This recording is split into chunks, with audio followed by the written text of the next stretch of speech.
चलिए खबरों में आगे बढ़ते हैं। मुख्यमंत्री योगी आदित्यनाथ की चुनावी सभा, जहां मुख्यमंत्री योगी आदित्यनाथ जनसभा को संबोधित कर रहे हैं। क्या कुछ कह रहे हैं, चलिए सीधे सुनवाते हैं।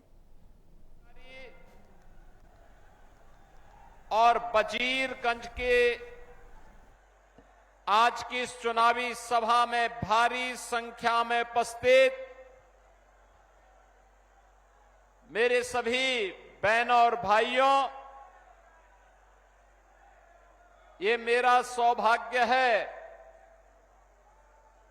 कि मुझे गया जनपद की इस विधानसभा क्षेत्र में आज आपसे संवाद बनाने का सौभाग्य प्राप्त हो रहा है। आज कार्तिक पूर्णिमा का पावन पर्व भी है। ये पर्व सृष्टि के पालक भगवान श्री विष्णु के लिए समर्पित है और गया के बारे में ये मान्यता है कि विष्णुपद मंदिर में मोक्ष का द्वार खुलता है और वह मोक्ष का द्वार कोई और नहीं, ज्ञान, मुक्ति और अध्यात्म की यह पावन धरा ही है गया, जहां पर ज्ञान का भी, मुक्ति का भी और अध्यात्म का भी मार्ग खुलता है। ऐसी पावन धरा को मैं कोटि कोटि नमन करते हुए आप सभी का अभिनंदन करता हूं। बहनों और भाइयों, इसी गया ने महात्मा बुद्ध को ज्ञान प्रदान किया था और यही धरती है जहां से आचार्य चाणक्य ने भारत के स्वर्ण युग की शुभारंभ किया था। चंद्रगुप्त मौर्य को अखंड भारत का सम्राट बना करके आज उसी धरा पर नमन करने का मुझे सौभाग्य प्राप्त हो रहा है। बहनों और भाइयों,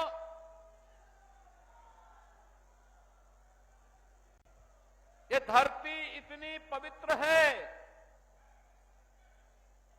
कि मनुष्य तो ज्ञान, मुक्ति और अध्यात्म की प्राप्ति के लिए इस धरा पर आता ही है। सनातन धर्म की हमारी परंपरा है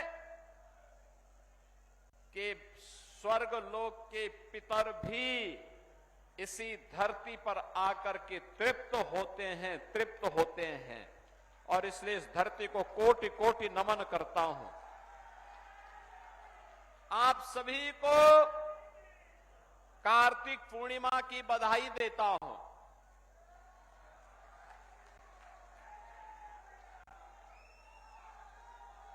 गुरु नानक देव जी का पावन प्रकाश पर्व भी है। सभी सिख बंधुओं को भी कोटि कोटि बधाई देता हूं।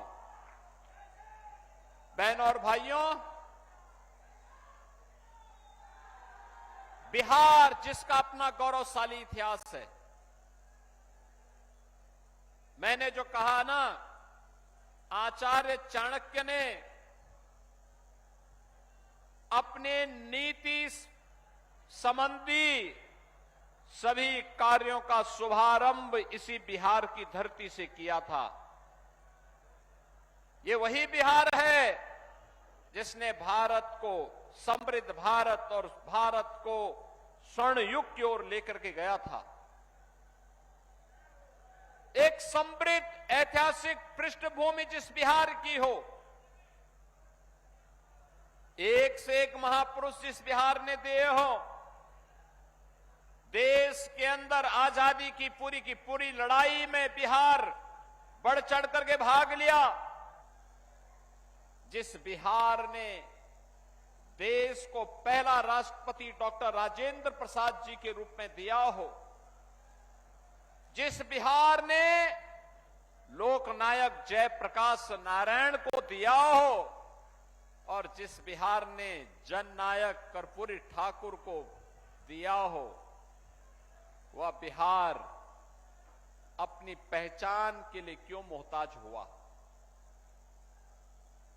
बहनों और भाइयों, पहले कांग्रेस ने, फिर आरजेडी ने यहां लूटा, पहचान का संकट खड़ा किया, नौजवानों के रोजगार को छीना, अन्नदाता किसानों को बदहाल करके रख दिया, गरीबों को योजनाओं का लाभ नहीं दिया, विकास का पैसा अपने परिवार के विकास में लगा दिया। परिणाम क्या था? सब कुछ चौपट था। नक्सलवाद फैलता गया, माओवाद फैलता गया, माफियावाद फैलता गया और सत्ता के समानांतर माफियाओं की सरकार चलने लग गई। बहनों और भाइयों, जिस बिहार ने भारत को नेतृत्व दिया था, कांग्रेस और आरजेडी ने उस बिहार के सामने, उस बिहार के नौजवानों के सामने, बिहार के नागरिकों के सामने पहचान का संकट खड़ा किया। अन्नदाता किसानों को